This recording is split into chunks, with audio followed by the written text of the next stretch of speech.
Bonjour à tous et bienvenue sur la chaîne de Polyfab 3D.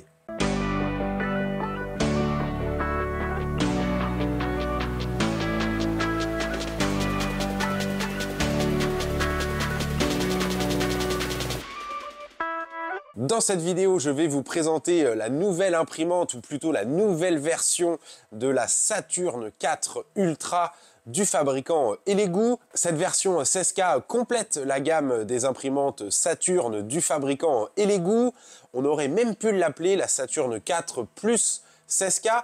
Car vous le verrez, mais ce n'est pas seulement une évolution de la résolution, il y a également quelques fonctionnalités plutôt très intéressantes dans cette version 16K. Et justement, on va regarder tout ça.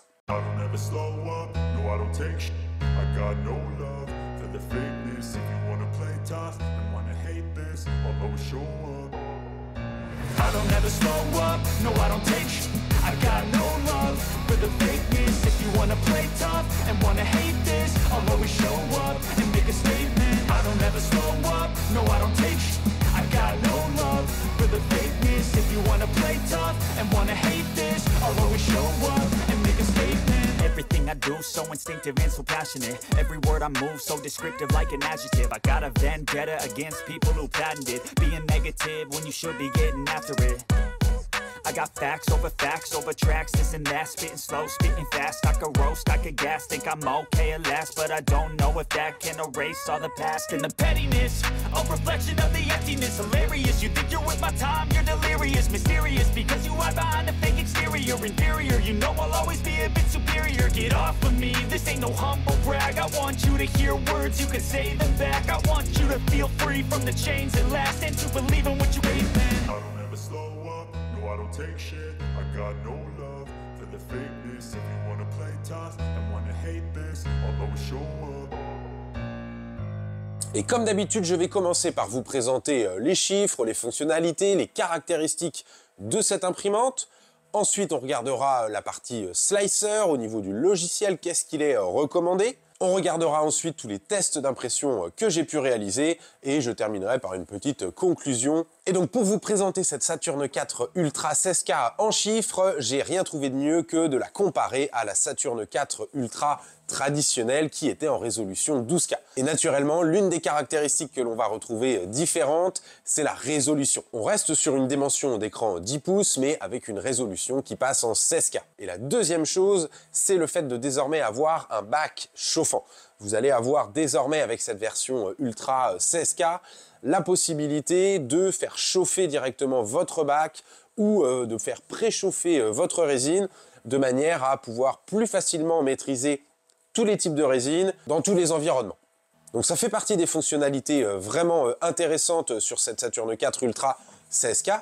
Et l'autre chose intéressante, c'est de voir que la caméra qui était déjà présente a été optimisée en y ajoutant une source lumineuse juste au-dessus. Ça va permettre d'augmenter l'efficacité de l'intelligence artificielle qui va être là pour détecter des erreurs à partir d'une certaine hauteur d'impression, mais ça sera également là pour augmenter la qualité des timelapses. Donc pour le reste, pas de changement, on conserve la même source lumineuse qui permet une bonne longévité sans avoir d'excès de température. Dans tous les cas, on va également retrouver un capteur qui va permettre d'éviter toute surchauffe à ce niveau-là. Au niveau de l'interface, pareil, pas de changement. On retrouve la même interface, simplement agrémentée des quelques nouvelles fonctionnalités, les possibilités de paramétrer la chauffe du bac, la température des résines et pas mal de petites choses comme ça. L'autre chose importante, c'est la dimension d'impression. On est ici sur le format Saturn, mais on peut quand même noter qu'on perd très légèrement en volume d'impression. Alors j'ai pas tout à fait compris pourquoi, c'est peut-être une question de sécurité ou la manière dont l'écran est positionné, scotché, je ne sais pas, ou alors c'est lié justement au fait d'avoir désormais une source chauffante pour ce bac qui fait que ça peut-être réduit un petit peu la surface exploitable pour ce qu'il en est de l'impression. Autre point important, la résolution, la taille du pixel. Naturellement, plus la résolution monte, plus la taille du pixel, donc la capacité à durcir des tout petits détails, augmente. Donc avec cette imprimante, on descend sur une résolution de 14 par 19 microns. contre 19 par 24 microns pour les imprimantes traditionnelles en 12K. Donc ça permettra encore d'augmenter le niveau de détail et de précision. Vous verrez tout ça tout à l'heure avec les tests. Au niveau de la résolution, au niveau de la vitesse d'impression, eh bien ici, pas d'évolution. On reste sur une imprimante très rapide, dotée de ce système de libération des couches avec une inclinaison du bac, ce qui permet d'avoir une très haute vitesse, une bonne fiabilité et de pouvoir conserver un film FEP type PFA moins coûteux que ce que l'on pouvait retrouver sur d'autres imprimantes haute vitesse avec un système de libération plus traditionnel. Bon, d'un point de vue système, pas grande évolution. On peut noter l'intégration de la carte Wi-Fi. Désormais, on n'a plus la petite antenne sur le côté. Et l'autre chose intéressante, c'est le slicer. On voit ici qu'Elegoo nous présente un nouveau slicer, Elegoo Satellite, en parallèle de Chitubox. Et pour le reste, rien de particulier à dire là-dessus. Donc voilà, en tout cas, ce que je peux vous dire, c'est que s'il n'y avait pas ici la mention 16K et la petite LED blanche au-dessus de la caméra, eh bien, clairement, au niveau du look, au niveau de la structure, on est sur quelque chose qui est rigoureusement semblable avec la version Saturn 4 Ultra précédente. On retrouvera tout ce qui fonctionnait bien, donc avec ce plateau auto-nivelant, le système de fixation du plateau toujours aussi simple et efficace, le mécanisme de basculement qui a été éprouvé sur les Saturn 4 Ultra, une très bonne interface disponible en français, et toujours ce capot arche qui permet vraiment une utilisation dans les meilleures conditions. Vous pouvez d'ailleurs voir ici l'imprimante en fonction, c'est l'une des impressions que je vous montrerai à la fin de la vidéo, à savoir qu'on reste sur une imprimante haute vitesse, disponible dans deux modes, le mode normal et le mode haute vitesse. J'ai pu tester les deux modes, je suis d'ailleurs ici en train de tester le mode haute vitesse, avec une résine adaptée bien sûr. Et avant de vous montrer les résultats de tous ces tests et du comparatif que j'ai pu faire avec la Saturn 4 en résolution 12K, et oui car j'ai fait des tests d'impression sur les deux imprimantes, avec la résolution 16K, avec la résolution 12K. On essaiera de voir un petit peu si on arrive à voir des différences. Mais avant ça, petit aparté sur la partie logicielle. Donc habituellement avec les imprimantes Elegoo, on avait l'habitude d'utiliser le logiciel Chitubox. Dans sa version 2.0, c'est franchement devenu un logiciel référence, tout à fait adapté, permettant de synchroniser, de travailler à distance avec son imprimante, de se connecter à l'univers Elegoo. Il existe même une version pro de Chitubox permettant encore de débloquer des fonctionnalités supplémentaires. Et là, ce qu'il est intéressant de voir, c'est que Elegoo nous propose désormais son propre slicer, Elegoo Satellite. Et donc voilà à quoi ressemble Elegoo Satellite, le nouveau logiciel de slice proposé par Elegoo et adapté à ses imprimantes résine. On aura la possibilité de retrouver pas mal de différents modèles d'imprimantes exclusivement dédiés à l'impression résine. Donc là, j'ai simulé l'impression de ce dragon. Donc on retrouvera dans tous les cas sur la partie gauche tous les petits outils de positionnement, de manipulation, d'orientation. En partie supérieure, on retrouvera les outils de perçage, d'évitement, de réparation, l'outil de création des supports et également quelques petites autres fonctionnalités toujours pratiques d'avoir. Pour ce qu'il en est de l'affichage, franchement, j'ai pas grand chose à dire, c'est plutôt assez pratique. Ce que je trouve sympa, c'est d'avoir la fonctionnalité multiplateau qu'on retrouvait assez souvent en résine, mais que je crois pas avoir déjà eu sur Chitubox. Donc voilà, ça c'est toujours des petites choses sympas. Et sur la droite, on retrouvera donc justement notre paramétrage, nos fichiers d'impression. Donc pour ce qu'il en est des supports, c'est un petit peu différent de ce que l'on a l'habitude avec Chitubox, mais on retrouve globalement toutes les fonctionnalités. C'est franchement assez complet, donc j'ai même trouvé ça assez efficace, la construction des supports et la façon dont ils avaient de se créer et de s'assembler. J'ai simplement eu quand même une adhérence assez forte des supports sur le dragon après impression, donc j'aurais tendance peut-être à retravailler un petit peu la façon dont est fait le point de contact, mais pour le reste, franchement, c'était plutôt excellent. Et dans tous les cas, ce qui est intéressant de voir, c'est qu'ici, on a accès avec la version gratuite du logiciel. De toute façon, a priori, il n'y a pas de version payante pour le moment. On a accès à toutes les fonctionnalités vraiment importantes pour pouvoir paramétrer très précisément ces supports. Donc voilà, globalement, pas grand chose à dire sur ce logiciel, les fonctionnalités essentielles sont là. Donc j'ai pu le tester, hein, ça fonctionne bien, l'affichage est tout à fait satisfaisant, donc hormis le fait qu'il ne soit pas encore complètement disponible. Comme la partie device ici qui n'est pas encore disponible. Autrement, pour le paramétrage des temps d'exposition, eh bien, on retrouvera ici dans la partie preview la possibilité de choisir justement les paramètres d'exposition. Donc on retrouvera les paramètres essentiels, c'est d'ailleurs là que j'avais réalisé les modifications pour l'impression haute vitesse. Hein. J'étais passé sur une impression à 2 secondes 5 et ici, il me semble que j'avais réduit légèrement à 28 secondes. Mais voilà, en tout cas, le logiciel franchement fonctionne bien. Et pour le moment, nous permet d'exporter le fichier sur la clé USB. Dans tous les cas, hein, comme je vous disais, j'aurais plutôt tendance à recommander Chitubox encore, au moins pour l'instant, le temps que tout soit bien développé sur cette version. Voilà à quoi ressemble le slicer d'Elegoo. Honnêtement, pour le moment, il y a encore des fonctionnalités qui ne sont pas actives. Donc, dans l'immédiat, j'aurais plutôt tendance à recommander l'utilisation du logiciel Chitubox, même si j'ai particulièrement apprécié la façon dont étaient générés les supports sur le logiciel d'Elegoo.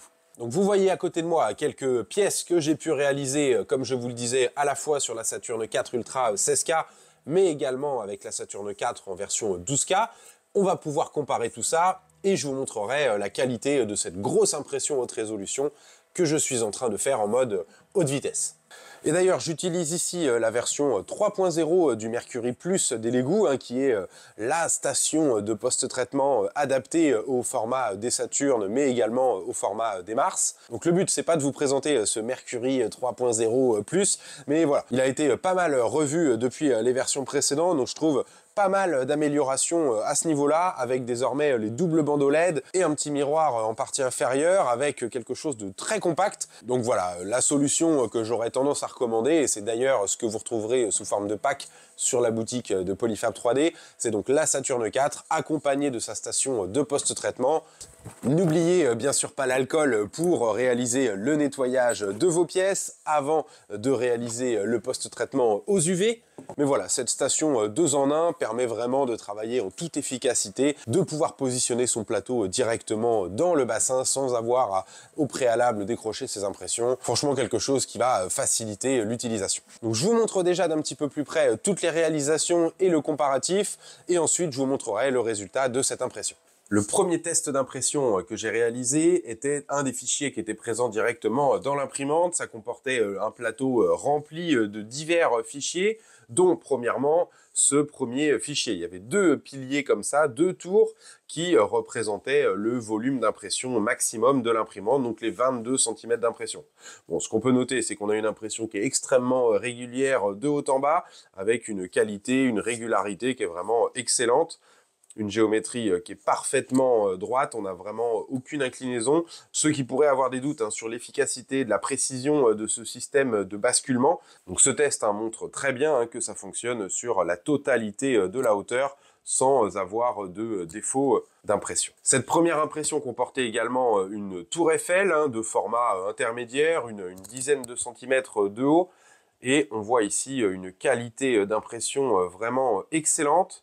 Donc, j'ai pas pu comparer ces impressions-là avec une résolution 12K, étant donné que c'est un fichier qui était présent directement sur l'imprimante. Mais voilà, on a une qualité d'impression, on a quelque chose qui est vraiment extrêmement net et régulier. J'ai vu qu'il y avait quelques petits défauts au niveau de la petite rambarde ici, mais est-ce que c'est moi qui l'ai endommagé sans faire exprès? Honnêtement, je ne saurais pas vous dire, mais en tout cas, la qualité de l'impression, la finesse des détails, est vraiment excellente. Dans ce petit test, on avait également ce genre d'impression, qu'on voit bien la netteté, la précision, la résolution des détails de cette 16K, et même sur des formes organiques comme celle-ci, eh bien on voit qu'on n'a aucun effet de couche, aucun effet de pixels. C'est vraiment quelque chose qui rend très bien. Donc voilà, ça c'est le type d'impression qu'on retrouvait, il y en avait un petit peu dans tous les coins pour vérifier que l'adhérence et la qualité d'impression étaient bonnes et identiques à tous les niveaux. Deuxième test d'impression que j'ai réalisé, eh bien c'est pareil, c'était une multitude de petits objets différents, certains avec des formes beaucoup plus organiques, il y avait une petite figurine. J'ai également ajouté une pièce un petit peu plus lourde avec du remplissage plus massif et très haute résolution au niveau de la texture sur cette petite chaussure. J'ai également testé l'impression de ce petit ballon et une version réduite d'un Zanpakuto. Donc la résine que j'ai utilisée, c'était une résine haute résolution 10K, water washable, donc nettoyable à l'eau, gris métallisé, c'est ce qui donne ce petit rendu un petit peu particulier. Voilà l'impression de cette figurine en résolution 16K. Bon, on a une très bonne qualité au niveau de tous les détails. Tous les détails, même les plus petits, sont perceptibles. On voit ici les petites boucles au niveau de la jambe. L'arme est vraiment parfaitement réussie au niveau de ces petites ouvertures, c'est vraiment très bien réussi. On voit que la texture du textile est vraiment très bien réussie et on a une profondeur vraiment dans les détails qui est assez impressionnante. Comme je vous le disais, hein, le but ça a été de comparer ces impressions avec une résolution 12K. Donc j'ai réalisé les mêmes impressions avec la même résine, toujours une résine nettoyable à l'eau, toujours cet effet pailleté. J'ai ajouté une résine translucide à l'intérieur pour des essais, mais ce qui me permet aussi de voir plus facilement les différences. Mais en tout cas, voilà les résultats de ces mêmes impressions en résolution 12K. On va regarder ça d'un petit peu plus près. Donc voilà la version 12K. Donc on voit qu'on conserve une très belle qualité d'impression, quasiment identique. Honnêtement, j'ai encore une fois beaucoup de difficultés à percevoir les différences, mais il me semble que sur la cape ici, on arrive à discerner légèrement une petite variation et des traces de couches, de pixels hein, qui sont légèrement moins visibles ici sur la partie basse. Oui, j'essaie de vous faire un... Vous voyez, hop. Et sur la version 16K, eh bien, on a moins cette visibilité-là. Alors là, c'est vraiment pas évident de vous la montrer, mais au niveau du drapé, je vois, alors c'est pas évident de vous le montrer comme ça en caméra, mais il y a quand même une qualité un petit peu supérieure au niveau du drapé. Mais dans tous les cas, hein, c'est vraiment sur ces formes organiques qu'on va être capable de percevoir les différences et l'importance de cette très haute résolution 16K. Et pour le petit ballon, eh bien franchement, le résultat est pas mauvais.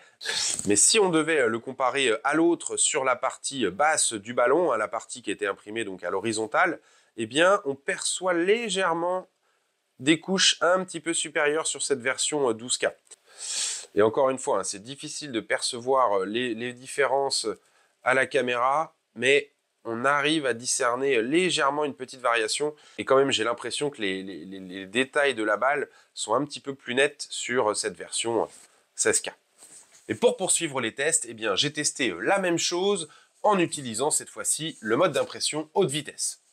Le premier test, je l'ai réalisé sans modifier la durée d'exposition. Donc on était sur une durée d'exposition à 2 secondes 3 et 32 secondes pour les premières couches, en ayant activé sur l'imprimante le mode d'impression haute vitesse. J'ai utilisé les mêmes pièces, je vais vous montrer les résultats. Voilà les impressions. Donc j'ai changé de résine, hein, naturellement, je suis passé sur une résine rapide, la résine rapide Elegoo, qui va permettre vraiment non seulement d'assurer une bonne qualité d'impression à haute vitesse, mais en plus de ça, de réduire potentiellement les temps d'exposition. Donc comme je le disais, hein, le premier test a été réalisé simplement en activant le mode haute vitesse de l'imprimante. Je n'ai pas modifié le paramétrage d'exposition. Par défaut, ce que je peux vous dire, c'est que l'impression qui prenait 4h52 en mode normal a déjà pris 1 heure de moins. J'étais à 3h50 et quelques minutes pour l'impression de la même pièce avec simplement le mode haute vitesse d'activer. Et voilà le résultat de la petite figurine. Donc on va pouvoir regarder un petit peu ensemble le décrochage des supports qui fonctionne encore une fois plutôt très bien malgré la finesse de l'impression, mais c'est pour vous montrer simplement voilà, la qualité d'impression en mode rapide en utilisant une résine rapide. Eh bien on a quelque chose qui est plutôt excellent. Je trouve que le gris fait un petit peu moins bien ressortir les détails, mais voilà, en regardant bien on voit que les détails sont là, c'est juste une histoire de contraste qui fait qu'ils ressortent un petit peu moins bien. Et si on devait regarder cette petite cape, eh bien on verrait que malgré les courbes et les dimensions très faibles, eh bien on a quelque chose qui est plutôt très très réussi. Bon, le petit ballon est lui aussi très très bien sorti. J'ai quand même l'impression que le mode haute vitesse réduit un petit peu la qualité. Après, ce qu'il faut savoir, c'est que les résines haute vitesse ne sont pas des résines annoncées haute résolution. Donc ça impacte peut-être, j'ai vraiment plutôt l'impression ici d'avoir utilisé une imprimante 12K, à la fois sur ce ballon et sur, je vous dis, le manque de contraste. Il est sans doute lié à la résine, mais il n'est pas impossible que la résine ne permette pas non plus d'atteindre la très haute résolution qu'on pourrait atteindre. Et le dernier test d'impression que j'ai réalisé en utilisant le mode haute vitesse et un temps d'exposition réduit à 1,5 seconde, me permet de fabriquer une pièce de ce type-là. Alors, on n'est pas sur la hauteur maximum de l'imprimante parce qu'il manquait quelques centimètres que j'aurais pu davantage exploiter encore, mais sur une surface aussi haute, on était sur un temps d'impression qui reste parfaitement acceptable. On était autour de 5 heures de temps d'impression. Je vous mets le temps précis ici, mais franchement très très satisfait de la qualité du résultat et de la vitesse d'impression. Donc encore une fois, ici j'utilise toujours la résine rapide, ce qui peut, comme je le disais précédemment, atténuer peut-être très légèrement la qualité du résultat et de la finesse, mais en l'occurrence sur cette impression, eh bien, je suis assez bluffé par la qualité. Que ce soit au niveau de la texture des ailes, de la peau,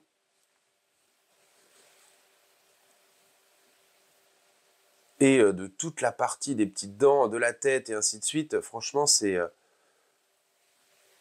bluffant. Donc là, j'ai pas fait le comparatif avec la résolution 12K, mais en tout cas, extrêmement satisfait de la qualité, de l'efficacité de cette Saturn 4 Ultra 16K. Voilà donc globalement ce que je peux vous montrer des résultats de cette Saturn 4 Ultra en version 16K. J'ai oublié de le préciser en introduction, mais il y a également désormais une fonctionnalité de reprise d'impression en cas de coupure d'électricité. C'était une des fonctionnalités qu'on n'avait pas encore eu chez Elegoo. Donc c'est bien de voir qu'on a cette fonctionnalité en plus sur cette Saturn 4 Ultra 16K. Vous l'avez compris, mais l'apport du bac chauffant va vous permettre d'avoir une meilleure stabilité dans vos impressions et particulièrement avec les résines un petit peu plus techniques, plus visqueuses, ou alors avec des résines qui seraient particulièrement froides et qui bénéficieraient justement de la mise à température directement de l'imprimante.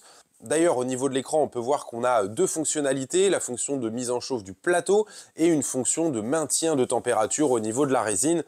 Et ce que je peux vous dire, c'est que pendant cette phase de mise à température du bac de résine, au moment du lancement d'une impression, eh bien, on a le plateau qui fait des mouvements d'aller et retour, à mon avis, pour permettre d'agiter la résine, ce qui permet de bien répartir la chaleur. Donc voilà, petite fonctionnalité plutôt très efficace. Autre petit point, c'est que sur le côté ici, on a des petites ouvertures qui nous permettent de voir la lumière UV lorsqu'elle est créée. Donc ça n'a pas forcément d'intérêt, mais moi qui dispose d'un capteur optique détectant la lumière, permettant d'activer l'obturateur d'un appareil photo pour réaliser des timelapses, eh bien ça m'évite de devoir ouvrir le châssis de l'imprimante pour pouvoir directement y insérer ce petit capteur. Donc voilà, ça c'est un petit plus. Il était d'ailleurs peut-être déjà présent sur la Saturn 4 Ultra de base, mais j'avais peut-être pas fait attention. Et pour le reste, je dirais pas de surprise, tout ce qui fonctionnait bien dans la Saturn 4 Ultra fonctionne également très bien sur cette version, plus haute résolution avec quelques petites fonctionnalités en plus. Ce que je pourrais conclure sur cette Saturn 4, c'est que c'est vraiment l'imprimante à mon sens la plus polyvalente de la gamme, car avec cette capacité de mettre en chauffe les résines, on va être capable d'aller travailler des résines encore plus techniques, encore plus visqueuses que ce que l'on pouvait faire avec la version traditionnelle.